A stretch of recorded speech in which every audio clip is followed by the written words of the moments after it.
ঘরে যার যত পালিত ছিল সকলরে তো ঘরে নিল, আমি একা রইলাম অন্ধকারে। প্রাণ দয়াল রে সন্ধ্যা হইল ডাকি দিলে না মরে। প্রাণ দয়াল রে আর পরীক্ষার সময় নাই, কর জোরে ক্ষমা চাই।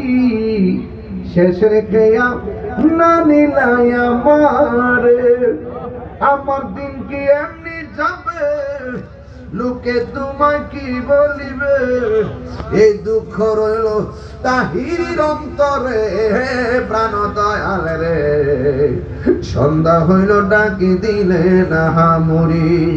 ওরে সন্ধ্যা হইল ডাক দিলে না মুরে বাবুল চিশতিরে। সন্ধ্যা হইল ডাকি দিলে না মরে। জোরে জোরে কি আল্লাহু আকবার বলা যাবে না? হায় রে হে গুনিয়াও করে বাবা, কি ভাষায় কথা বলবো। প্রেমের বিষয়ে দর্শে যারে নবী রওজা মুবারকের পাশে গিয়া দাঁড়াইলো। হাসান যাইয়া সেখানে নবী রওজা মুবারকে জিয়ারত করে ঘুমায় গেল। যেই মাত্র ঘুমের ঘরে গেছে, হাসান বলতেছেন আমি দেখলাম ঘুমের ঘরে আমার রহমাতুল লিল আলামিন আমার সামনে এসে হাজির হয়ে গেছে। নবী দেখার নবীকে দেখতে চাই কি চাই না? গুনিয়া করে পাগলদের ভাঙ্গা করে আমার নবী দিদার দেওয়ার ক্ষমতা আছে না? না আমার বাবারা কি ভাষাই বলবো। এই পাগলা যখন ঘুমায় গেল, ঘুমের ঘরে আমার নবী এসে ধরা দিলেন। ডাক দিয়া বলে হাসান রে, এখন থেকে তোমার নাম হাসান না, তোমার নাম হলো মুঈন। তুমি হলে আমার সাহায্য, আমার দ্বীনের সাহায্যকারী। এমন একটা জায়গা আছে রে, যেই জায়গার মধ্যে আল্লাহর নাম নেওয়ার মতো কেউ নাই, আমি নবীর জিকির করার মতো কেউ নাই। ওই জায়গার নাম হলো হিন্দুল। ওই জায়গার ভিতরে যাইয়া তুমি কালিমার দাওয়াত দিবা। জোরে জোরে কি আল্লাহু আকবার বলা যাবে না? নবীর স্বপ্নে দেখার পর বুঝিনি তো, নবীর স্বপ্নে দেখলে কি আর গর্ব আর ভাল লাগে? ওই স্বপ্নে দেখা আল্লাহর হাবিব সাল্লাল্লাহু আলাইহি সাল্লামকে স্বপ্ন দেখে ঘুম ভেঙে যায়। ঘুমের ঘর থেকে ওইটা কয় আমার নবী যে আমাকে বলছে হিন্দুলে যাওয়ার জন্য। জীবনে কোনোদিন যাই নাই, জীবনে রাস্তা কোনোদিন দেখি নাই, কেমনে আমি সেই দেশের মধ্যে যাব কালিমার দাওয়াত লইয়া। এই কথা যখন চিন্তা ভাবনা করে আবার তিনি রাতের বেলা ঘুমাইয়া গেল। ঘুমের ঘরে তাকায়া দেখে আমার নবী তার কাছে হিন্দুলে যাওয়া রুট ম্যাপ লইয়া হাজির হয়ে গেছে। ডাক দিয়া বলে মুঈনুদ্দিন, তুমি চিন্তা করছো কেমনে যাইবা? নবী বলে যারা মহব্বত করে আমি তারে চিনি, যারা আমারে মহব্বত করে আমি তার বাপেরও চিনি, 14 গোষ্ঠী আমি নবী চিনি। কিয়ামত পর্যন্ত তাদের নসলে কে হবে নাকি না হবে, শুধু তাই নয় কে জান্নাতি কে জাহান্নামী আমি নবী সেটাও জানি। আশিকের মনের বাসনা, আমি তো হিন্দুল চিনি না। হিন্দুলে যাওয়ার জন্য আমার নবী দ্বিতীয়বার রুট ম্যাপ নিয়ে আইলো। পাগলা কয় আমি স্বপ্নে দেখলাম নবী আমারে রুট ম্যাপটা চোখে আঁকায় গেল।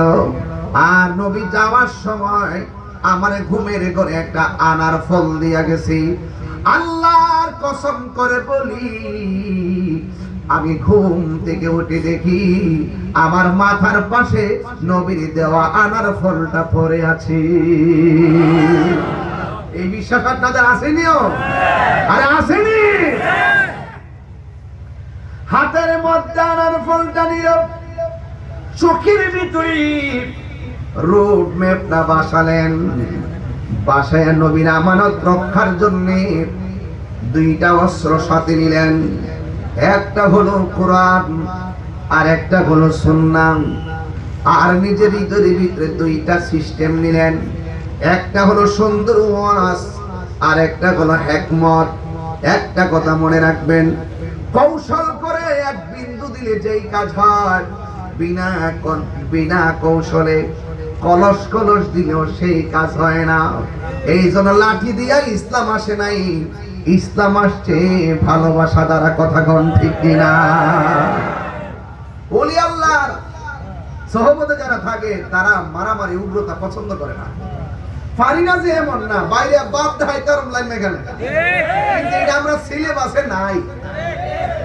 কথা কোন হুতালে এটার দাম না মনে করুন। আল্লাহ কি থাকুন আপনারা, শুধুমাত্র ওই গলার মধ্যে একটা তসবিহ আছে, হৃদয়ের মধ্যে মুসলমান মুর্শিদে কইছে ছোট হইয়া চলল, নরম হইয়া চলল, মারলো ক্ষমা করে দিও, আঘাত করো না। এই জন্য আওয়াজ করি না, পারি না যে এমন না, পারি। প্রেম আশাই প্রেম কাদাই রে দয়াল, এই কি প্রেমের পাওনা। হরে বাবুল সারো লাইগা তাহিরি হইছে রে দেওয়ানা, প্রেম করিয়া প্রেমিক মরে রে দয়াল, প্রেম তো মরে না। বরবার তো একটু মাঝে মাঝে সামা গাউন লাগে বাজার। কথা কোন ঠিক না রে? আমি ধীরে ধীরে চলে যাচ্ছি। ওই হাসান আমার নবী কয়, তুমি দিনের সাহায্যকারী, মুঈন মানে সাহায্যকারী, তুমি যাও সেখানে গিয়ে কালিমার দাওয়াত দাও। গেলেন, যাওয়ার পরে ওই জায়গার ভিতরে তার হিকমত আর ভালোবাসা দিয়ে সদস্য সংখ্যা বেড়ে গেছে। তিনি একটা জায়গায় গেল, সেই জায়গার নাম হলো দিল্লি। ওই দিল্লিতে যখন তিনি গেলেন, একদল মানুষ দেখলেন, একটা দরবেশ আসছে। দরবেশ, এই দরবেশকে জায়গা দিলেন একটু বসার জন্য। কোথায় জায়গা দিছে জানেননি? জায়গা দিছে ওই দেশের হিন্দুদের গোয়ালঘরের পাশে, উটের গোয়ালঘর, ওই গোয়ালঘরের পাশে জায়গা দিছে। বুঝলেন তো, দরবেশ মানুষ।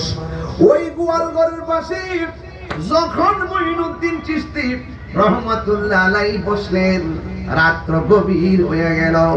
গভীর রজনীতে একটা জিকিরের ঢেউ তুললেন, লা ইলাহা ইল্লাল্লাহ, লা ইলাহা ইল্লাল্লাহ, লা ইলাহা এ বহু দূরে মদিনা, আমরা কেমনে যাব জানি না। বললেন